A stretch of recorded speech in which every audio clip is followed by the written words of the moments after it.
Hey,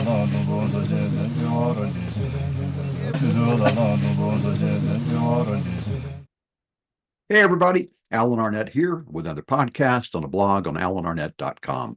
This is a special midweek version of Everest 2026. I'll do the regular weekend update on Sunday, but wanted to talk a little bit about the historic day that just happened, as well as today's my anniversary of summiting.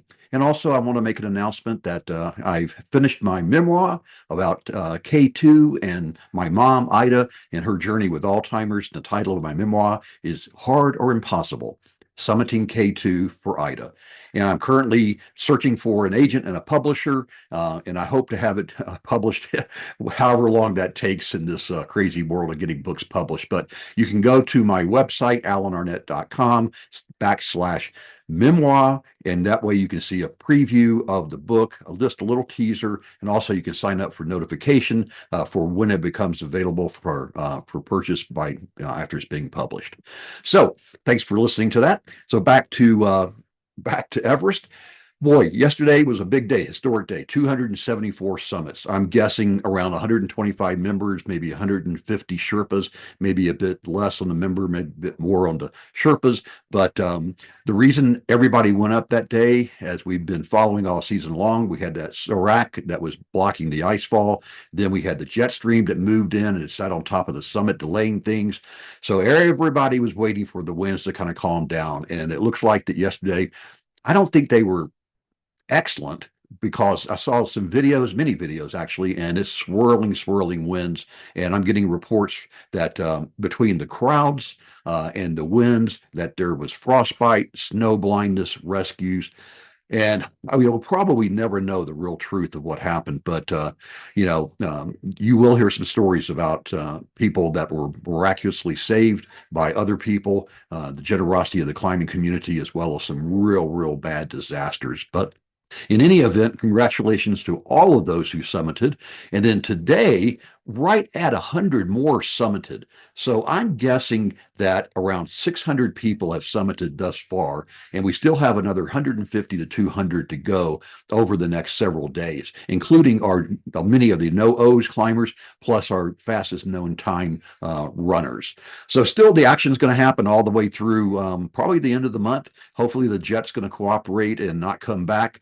Chris Tomer thinks it may wiggle back a little bit. So it's going to be erratic, as we talked about in the last podcast on Monday with Chris, that the word of the day is going to be erratic. So people are going to have to, just be really careful and be mindful, be willing to turn around if it gets too cold in order to save their life.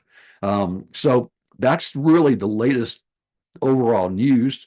And today is my anniversary of summiting Mount Everest on May 21st, 2011 at 5:30 a.m. So I thought I'd take this podcast and do something that has been popular in the past, and I'm just going to do a kind of off the top of the head narrative about my summit night on May 21st, 2011. Miriam and I are sitting in the tent at the South Col. Winds are blowing. I look at Miriam and I say, man, these winds have got to calm down or else we're not going to make it. She goes, yeah, I know. Well, we both lay there in our down suits, laying on top of our down sleeping bags, tents blowing. Then all of a sudden I hear, Alan, Miriam, let's go. It's Kami. Kami's outside of our tent. The winds have calmed down. It's around 8 o'clock at night. I look at Miriam and I smile and I say, we're up. She smiles back. We pull on the last of our gear, pull on our boots, our 8,000-meter boots, my La Sportiva Olympus Bonds. Love those boots. Keep my toes warm. I started up the chemical hand warmers about an hour earlier, but that's more of a placebo, because with only 33% of the oxygen at the South Col, that they need oxygen in order to heat up. And with no oxygen, they don't heat up. But I put them in my gloves anyway. Got out of the tent. Kami comes over.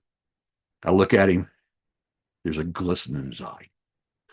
There's a glisten in my eye. We both kind of have a little grin on our face. He takes my pack, puts in the big IMG oxygen bottle, IMG uses a proprietary oxygen bottle. It weighs about 16 pounds. The regular Poisk ones, or the ones from Top Out or Summit Oxygen, they weigh about 6 or 7 pounds, something like that. Anyway, my pack weighs around 20, 25 pounds with everything in it, a couple of liters of water, my regulator, the oxygen bottle, got spare mittens in there, got an extra spare jacket, actually. So don't really know why I did that, but I did.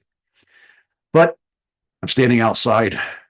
The wind is calmed, perfectly quiet. I look around and I see scores of other people doing the same thing that Miriam and I are doing. Tommy helps me put on my pack. I pull the hood up over my head, put the goggles on around my hood in order to secure it.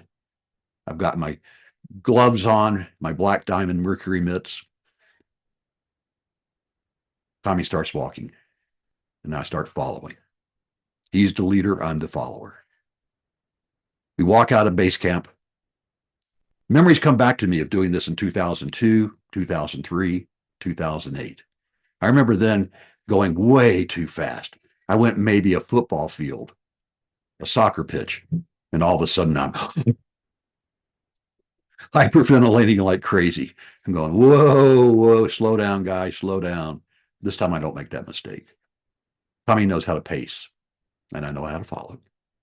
We start heading out. We get to the base of the triangular face, and the pitch picks up. There's the fixed rope. That's where it starts. Reach down, clip my safety carabiner on it over my Jumar, my Ascender, which I clip on next. That teethed mechanical device will save me if I fall. It'll dig into the rope and keep me from falling any further. Keep going. And all of a sudden, we catch up with a long line of people ahead of us. There's probably 40 people ahead of us. And I'm looking at Kami, looking at the back of his head, actually. And all of a sudden, Kami, he unclips from the rope. Hey, man, you don't do that. You don't unclip from the rope. That's a no-no. He unclips, he steps to his right 2 steps, and turns around and looks at me. I understand what he wants to do. I unclip also. And before you know it, Kami has taken us past those 40 people. Now we're at the head of the line. We weren't doing anything special. It was just good judgment on the mountain to get ahead of the crowd. We clip back into the fixed line and we keep going up, climbing up the triangular face. Pretty soon, we come up to a big, huge rock, probably the size of a Winnebago camper or something. I'm not sure what the analogy would be, but it's a huge boulder. It's my favorite boulder, where I turned around the 3 previous times. I look at the boulder, I reach over, I tap it, and I say to it, not this time. The trail goes off to the right, and pretty soon we're sitting at the balcony. I look at my watch. We left at 8. It's now 11. Made it in 3 hours. The 3 previous times, it took me 6 hours to get to my big favorite rock. We were moving fast. We were doing good. I felt great. Got to the balcony, sat down, took out an extra oxygen bottle, swapped it out. I'd used about half of that oxygen bottle getting there. Left that oxygen bottle there to be picked up on the return. With a fresh bottle of oxygen, that'll take me all the way to the summit. Take a little bit of water, try to eat something. It really didn't taste good. Kind of nibbled on it, and yeah, whatever. Miriam and I look at each other again. I look at Kami. I go, hey, we're doing good. He goes, yeah. Man, a few words. So now I look to my right. We're going to go up the Southeast Ridge. Southeast Ridge is pretty narrow, about the size of, I don't know, maybe 2 or 3 sidewalks. Drops off precipitously on both sides. One side into Tibet, one side back into the Western Cone. Flip onto the fixed rope again. Start going. It starts off pretty mellow, and then it picks up 10 degrees, 20 degrees, 30 degrees. Get about halfway up the Southeast Ridge, and all of a sudden the wind picks up. Oh my gosh. Probably gusting at 30 miles an hour, maybe 35, 40. We're at the peak. We're at the limit. I think to myself, oh no. No, no, no, no, no. I'm getting cold, really cold with the wind. Probably the wind chills minus 20 Fahrenheit, minus 30 Fahrenheit. It is cold. I start to shiver and I go, no, no, no, no, no. It can't happen. I cannot turn around. I cannot. I cannot end this climb. I think about my why. I think about Ida, my mom. Think about my purpose. I'm climbing Mount Everest as part of the 7 summits for Alzheimer's in 1 year. I summited Vinson in December, Aconcagua in January, and now I'm on Everest, May 21st, actually May 20th. I think about all of that, my purpose, my reason for being there, and I take another step and another step. And I go fast enough where I'm starting to generate a little bit more heat. The chill goes away, and I keep making my way.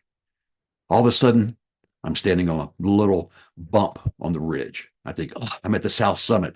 And then I lift my head up, kind of pull my down hood away from my eyes.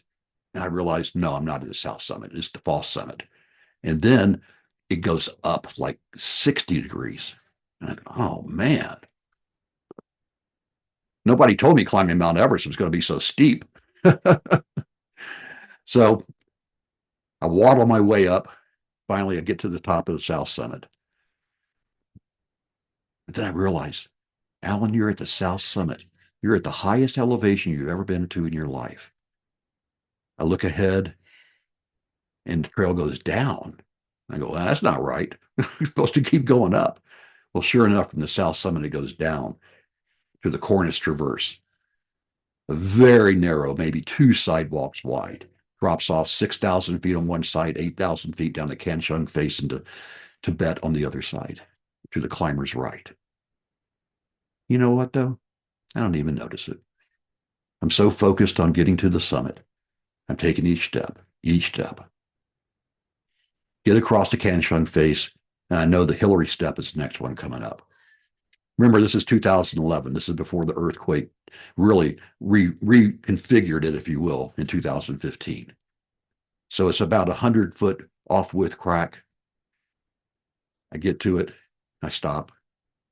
I inspect it. Think about Tenzing and Hillary back in the day. They free climbed it. I thought, oh, this does not look easy. I'm in a full down suit. I've got goggles on, headlamp. It's dark, crampons. But I watched Kami do it. He's like a lizard. He just wiggled right up it, gets to the top of it, standing up there majestically, like overseeing his kingdom. He looks down at me. I look at him. I know what to do. So I go over, take my right hand, my right foot, place it on a rock. Take my left foot, pull with the ascender. I'm now climbing. Climb with the right, climb with the left, climb with the right, climb with the left. I'm there. I'm to the top of the Hillary step. I turn around and look down at it and I go, oh, that was kind of fun. So now I know there's no more obstacles between the top of the step and the top of the world. Short, simple steps. I start walking, following Kami.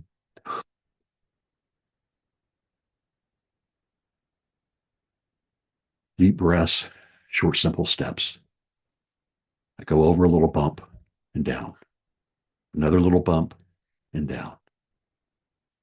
I look off to my right, and there's this sliver of golden light. The sun's coming up.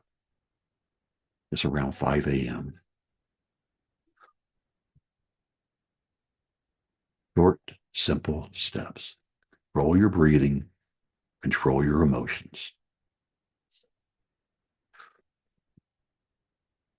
Another step. I look ahead and I see people. Where did they come from? Oh, it's Miriam and Mingma, her Sherpa. No, there's other people. Kami and I are behind. We're now going to be number 3 and number 4 that day. I see other people. Where did they come from? Nobody was ahead of us. Alan, they came up from the Tibet side. Oh man, are you not thinking clearly? It must be that lack of oxygen. Maybe it's the excitement. A few more steps. I see prayer flags. I see a little bench carved out of the snow. The Sherpas have made even the summit of Mount Everest welcoming. A few more steps, and I'm there. I don't go stand on the very tippy top because that's where the goddess lives. The goddess of Mount Everest. She lives on the summit. It'd be disrespectful to stand where she lives. So I stand 3 feet under. I sit down on the step, take off my pack. I pull out Flat Stanley. A school in Miami sent me an email before I left home. Said, hey, would you take Flat Stanley to the summit? I said, sure. I said, who's Flat Stanley? So a little cardboard cutout, had my picture taken with him. When I got back home, I signed it. Climb on. This is Alan. Memories are everything, and sent it back to him. It was a special moment. Took out my satellite phone, pressed the rubbery #1 button. I left a voicemail. It said, hello, this is Alan from the summit of Mount Everest. We got up here really fast. Kami was exceptional. I feel great. I want to dedicate this summit to my mom and all those other people with Alzheimer's. Climb on. This is Alan. Memories are everything. I hung up the phone, pulled my hood over my head. My chin fell to my chest, and tears rolled down my eyes. I remember it like it was this morning. It was a depth of emotion, a depth of gratitude, of appreciation that words cannot describe. It was an emotion of a lifetime. I sat quietly, glanced off to my right, and I smiled again when I saw the shadow of Mount Everest as the sun was coming up. A perfect pyramid shadow off into the western landscape. Tommy looked at me. He said, let's go. So it was time to go. We spent maybe, I don't know, 20, 30 minutes on the summit, not long. Took pictures, hugged, congratulated one another. Thank you, Kami. Thank you, Kami. Thank you, my dear friend, so much. We started walking down. Go a little bit faster. Gravity can be a good friend. It can be a bad friend. Stayed on the cliff rope. Came back down. I knew I was going to have to down climb the Hillary step. Started going. Kami went down as usual. He's standing at the base, patiently waiting for me, overlooking me. My guardian angel in the mountains. I turned around facing in, had the Jumar attached to the fixed rope, carefully placing my crampon front points onto the little edges of the rock outcroppings. I got about halfway down, and all of a sudden, I can't breathe. I can't breathe. I can't breathe. I can't breathe. So I look down at Kami, and I point at my mask, and he understands what's happening. And he just motions to come on down, come on down. So I keep going. I'm going down, almost falling down. I get down, and I look at Kami. He balls up his fist, and he hits my oxygen bottle. He hits the valve. He hits the tube going into my mask. Ice had frozen up the tube, blocking the oxygen from coming in. With his hit, it broke the ice away. I can breathe again. I can breathe again. Oh, gosh, this is what it's like to climb Mount Everest without oxygen. I can't do it. Oh. I take a few minutes to kind of get myself together. A few more deep breaths. Mm. Okay, now let's get it together. It's daylight now. Now I can go across that Cornice Traverse. Oh, glad I didn't see this coming across. Man, you don't want to fall here. I make it quickly. Get to the bottom of the South Summit, crawl up that, back to the South Summit, turn around and look at where I came from. Sometimes it's good to look back in order to know where you're going. I look back with a simple thank you, Mount Everest. Thank you. Headed down the Southeast Ridge. Now more climbers are coming up. Alan, hey, how you doing? Oh my gosh, it's Dave Hahn. I don't know how he recognized me and all the garb I had on and how I recognized him. As usual, Dave is a consummate gentleman, took off his glove to shake my hand. Congratulations, man. Congratulations on getting to the summit. I said, thank you so much, Dave. Congratulations to you too. What is this going to be, your 16th? He goes, I don't know. I lost count. Continuing down the Southeast Ridge, lots of climbers coming up. I see some of my other teammates coming up. Hey, man, keep going. You got this. You got this. Congratulations. Everybody's on top of the world. Get back down to the balcony, pick up that extra oxygen bottle. Miriam is sitting there relaxed. I'm bent over on life support. All I know is that we need to get down the triangular face to the South Col and then back down to Camp 2. We still got a long way to go. Man, I'm tired. I'm tired. Haven't really had a lot to eat or drink in the last 48 hours. I'm dehydrated. I'm not really hungry, but I'm just tired. I'm exhausted. So we get up from the balcony, head down. I pass my rock. I look at it. Another tap on it. That rock has become my friend. Keep going down the triangular face. Oh man, this is a lot longer than it was coming up. Oh, maybe I'm just tired. Luckily, it flattens out as we start approaching. I look off to my left and I think about the 1996 incident, how close they were to the camp, where some of them died just within yards of the South Col. Oh, we were so lucky. The winds had calmed down, no snow, clear day, beautiful night, more stars than you can count. Get down, crawl in my tent, and just lay there on my sleeping bag, crampons sticking out the front of it. No, I'm going, oh man, I just want to sleep, but I know I can't.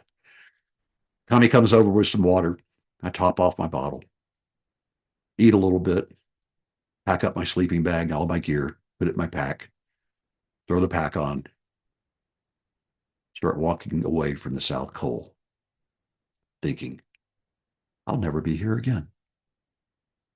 Fourth time I've left the South Col. This time I left with something in my pocket. Get to the top of the Geneva Spur. It's rocky. Again, face in, down climb it, get through it.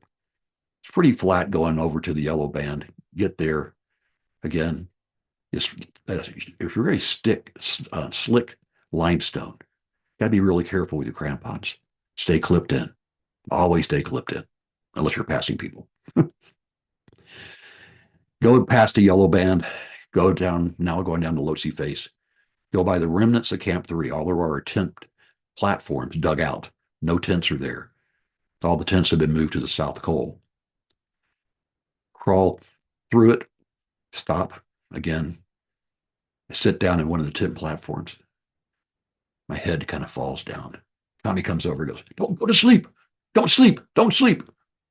Okay, Tommy, okay. All right. All right. He woke me up. So now we're going down to Lhotse face. It's steep. It's long. It's hot. My down suit, sweating, dehydrated still. I need water. Eventually get down to the Bergstrom at the base of the Lhotse face, cross it.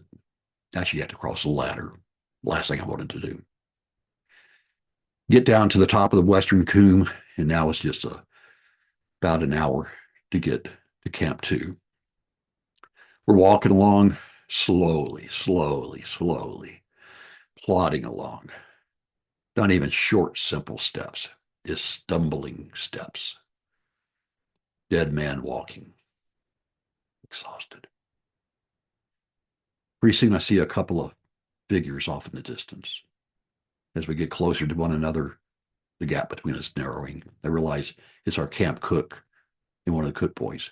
They've got a big hot pot of lemon tea.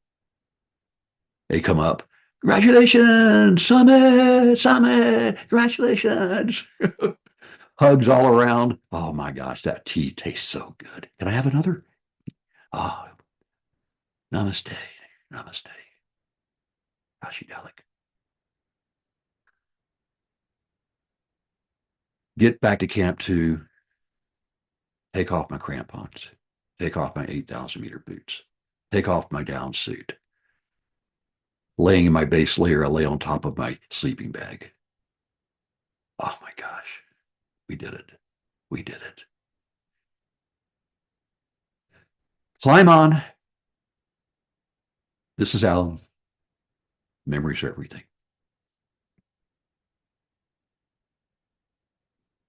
The podcast on AlanArnett.com is sponsored by Summit Coach, helping aspiring climbers worldwide to reach their dreams.